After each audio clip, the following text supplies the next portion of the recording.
बिस्मिल्लाहिर्रहमानिर्रहीम। अस्सलामुअलैकुम वरहमतुल्लाहि वबरकातुहू। दोस्तों, welcome back in my channel PK Desi herbal. उम्मीद करता हूँ कि आप सब खैरियत से होंगे। आज की हमारी वीडियो का टॉपिक है हींग के फ़ायदे।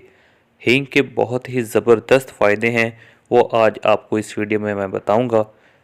मगर वीडियो शुरू करने से पहले मैं बताता चलूँ कि अगर आप हमारे चैनल पीके देसी हर्बल पर न्यू हैं तो बराए मेहरबानी हमारे चैनल को सब्सक्राइब कर लें और साथ ही खड़े हुए बेल आइकॉन को क्लिक करना ना भूलें, ताकि हमारी इस तरह की नई इन्फॉर्मेटिव वीडियो आप तक बआसानी पहुंच सके। जी तो नाजरीन, वीडियो हम स्टार्ट करते हैं हींग के हैरत अंगेज़ फ़ायदों के बारे में। हींग तासीर में गर्म होती है और ये हमारे पेट को कम करने में मदद करती है।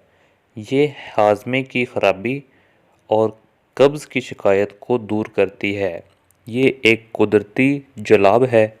एक चुटकी हींग को अगर एक गिलास पानी में मिलाकर ये पानी पी लिया जाए तो इससे पेट से जुड़े तमाम मसाइल दूर हो जाते हैं और पेट का दर्द भी ख़त्म हो जाता है। निज़ाम हाज़मा बेहतर हो जाता है और पेट की सफाई हो जाती है।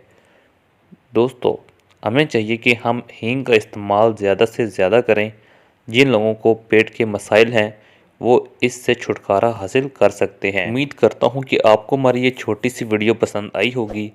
अगर पसंद आई है तो हमारे चैनल को सब्सक्राइब कर लें और साथ ही खड़े बेल आइकॉन को क्लिक करना ना भूलें। Thank you for watching. अल्लाह हाफिज़।